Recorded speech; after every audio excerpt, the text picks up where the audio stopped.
Et puis let's go. Et bah écoute, c'est bien passé, c'est bien passé. Puis en fait, j'ai bien aimé parce que bah, je sais pas, devant un film qu'on sait de l'intérieur, c'est marrant de voir comment il est construit, de l'écriture à la finalisation, à la post-prod. Tous les gens qui travaillent sur un film, en fait, c'est incroyable. C'est genre une fourmilière. Enfin, quand on voit un film, on voit un film en fait. Bon, ok.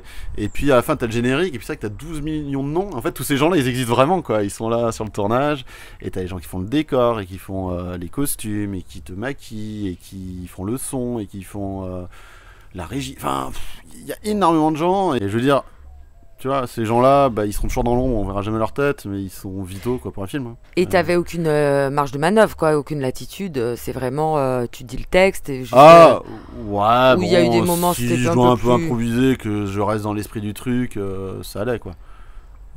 Et les autres acteurs étaient sympas. Ouais, non, franchement, c'était un film sympa, Tout le monde jouait convivial. aux échecs. Ou Bah, pas forcément, mais ils ont appris pour le film. Il y en a qui ont bien aimé.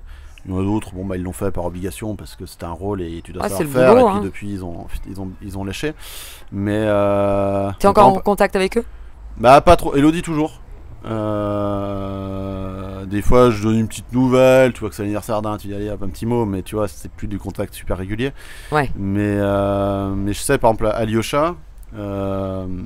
Qui joue? Qui joue le rôle d'Anthony dans le film. Celui qui a un palmier? Ou Non, le blond? ouais. En fait, il a fait une belle carrière là dans la chanson maintenant. D'accord. En fait, ils ont une famille, ils sont tous acteurs, enfin tous, je sais pas tous, mais il a des frères et ils ont tous vraiment bien marché. Ok. Et donc lui, il a une belle carrière dans la chanson, mais il joue toujours aussi. Enfin, ça marche bien quoi. Et je sais qu'il continue de jouer aux échecs. Ah ouais. Et justement, il a un compte sur chess.com et il continue de jouer. Lui, c'est là vraiment Sympa. plus, par exemple. Mais il a découvert pour le film, quoi. Ah ouais. Ouais. Et tu vois, ça a bien matché. C'est un jeu qui lui a plu. Alors, je sais pas combien de temps il avait consacré, mais ça lui a plu, ouais. Après, il y avait Thomas, par exemple, Thomas Oliveres, donc t'appelles le palmier. Bon, bref, lui, pour le coup, les Jaguars, il a pas plus que ça. Mais en fait, il m'avait impressionné. Parce qu'en fait, il y a une scène où on joue une partie en blitz rapide. Et en fait, il a tout appris par cœur.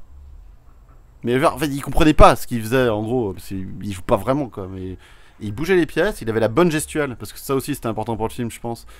Parce qu'en fait, Tu vois, c'est ce que je te disais tout à l'heure, la façon de bouger les pièces. Il y a quand même un truc, quoi. Oui, parce qu'en fait, dans trop de films, tu vois que les mecs, ils ont jamais joué, ils prennent leurs pièces, ils font des grands ronds, là, je sais pas, personne joue comme ça. En fait, tu joues, tu prends ta pièce, tu la mets où elle va, elle va pas passer par le plafond. Et donc oui, ils avaient été coachés pour ça, tous. Mais en fait, tu vois, on a fait une partie assez longue, quoi, peut-être 40 coups, quoi. Mais en fait, on est à l'arrière-plan. En fait, on aurait pu jouer n'importe quoi, personne l'aurait vu. Mais pour le coup, on a vraiment fait. Moi, j'étais témoin de la. Enfin, j'étais là, j'étais témoin de la scène. Détail, génial. Et de toute façon, on fait une scène, tu la retournes quand même plusieurs fois, tu peux avoir plusieurs angles de vue, et puis après, ils décident ce qui monte ou pas. Et donc, j'imagine qu'il y avait probablement des plans où c'était en grand. Bon, juste, on s'en est pas servi parce que, bah, je sais pas, peu importe. Mais là, j'étais impressionné parce qu'en fait, c'était comme s'il devait apprendre des lignes de texte. Bla bla bla. Et en fait, il te fait la partie par cœur. Alors que moi, qui donne justement des cours d'échecs, les mecs se souviennent jamais de rien, quoi. Bah, tu leur montres des trucs. Et lui, en fait, juste, je sais pas, c'était impressionnant d'un point de vue mémoire. Donc, oui, pour dire, il y en a qui ont bien aimé les échecs, d'autres moins, ils ont fait ça comme tu fais un taf. Et toutes les parties ont été inventées, entre guillemets, par qui?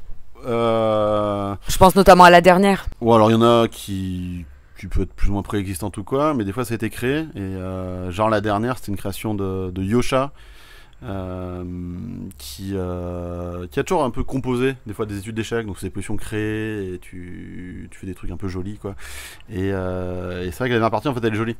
Elle n'a pas vraiment existé, hein, mais c'est une partie inventée. Et donc voilà. Après, souvent, moi j'étais sur le plateau pour vérifier que c'était pas n'importe quoi, que c'était la bonne position posée, que machin. Parce que t'étais le seul à t'y connaître sur le tournage? À peu près. Il y avait Yosha qui était aussi. Ouais. Mais qui joue pas. Qui apparaît à un moment dans le D'accord. film, mais c'est plus sur un plan, tu vois, qu'il n'y a pas de rôle. D'accord.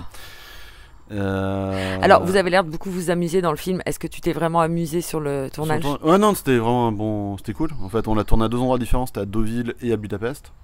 Ok. D'accord. Pour l'intérieur des hôtels, c'était à Deauville. À Deauville, ouais. D'accord. Et Budapest, c'était plus les scènes de tournant. Non mais attends, la piscine, on en parle? Ah, ça c'était à Budapest. Et on en a vécu une vraie, en fait, teuf. Parce qu'en fait, je crois que c'est tous les samedis, premier, dernier samedi du mois, je sais pas trop. Là, j'ai vraiment retrouvé le Fabien que moi je connais, parce que je te connais pas trop échec, on va pas se mentir, le plus tough.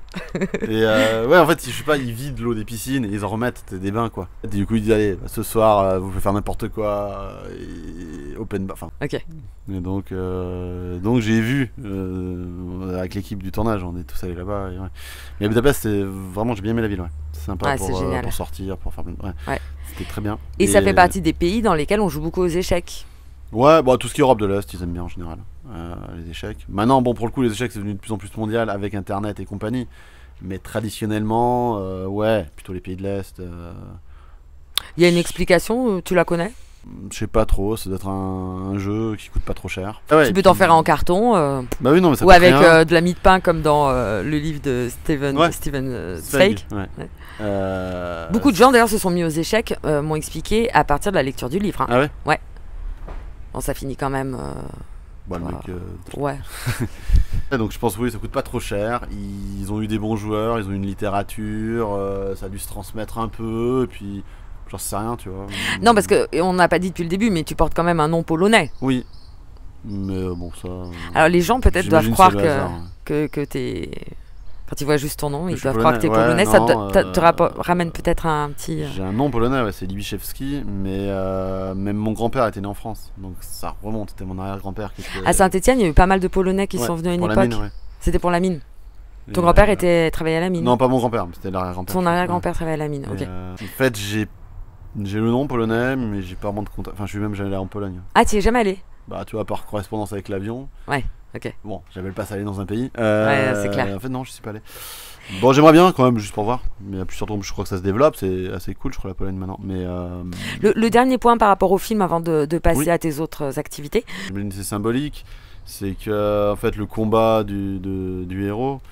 Dans le film, c'est de retrouver du plaisir et un sens à jouer aux échecs, peut être juste une machine froide. Est-ce que tu aurais des documentaires ou des films à conseiller sur les échecs? Bah, un que j'ai bien aimé, je sais pas s'il est facile à trouver, mais ça s'appelle À la recherche de Bobby Fischer. Je l'ai trouvé bien, moi, ouais. J'ai bien aimé.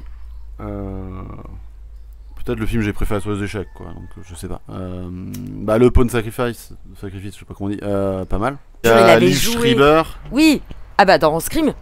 Ouais, bah lui il est connu. Oui. Et en fait, il joue hyper bien le rôle de Spassky. Ils l'ont hyper bien. Ils ont pris des beaux acteurs pour le film. Et je crois qu'il y a une série Netflix, une mini-série sur Kasparov qui est sortie. Ah, mais c'est pas sur Netflix, je crois, hein, c'est sur Arte. Je l'ai pas vu. C'est sur son match contre Deep Blue. Donc ça s'appelle Rematch, je crois, la série. Bah c'est marrant, j'avais été vite fait en contact avec le.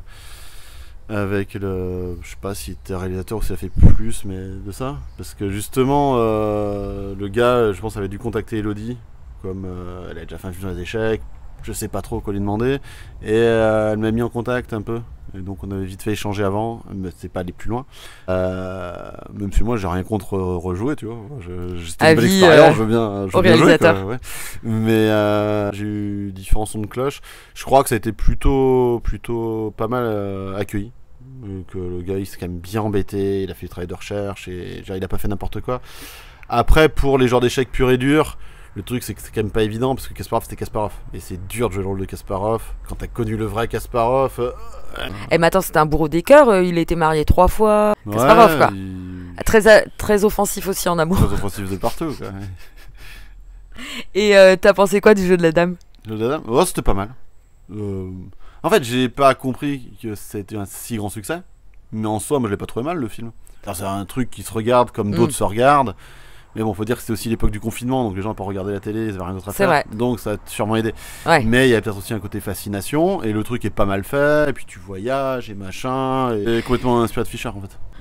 Mais il y en a eu dans l'histoire en fait, des gens torturés. Comment ça s'explique? Bah, je suis pas sûr que ce soit que...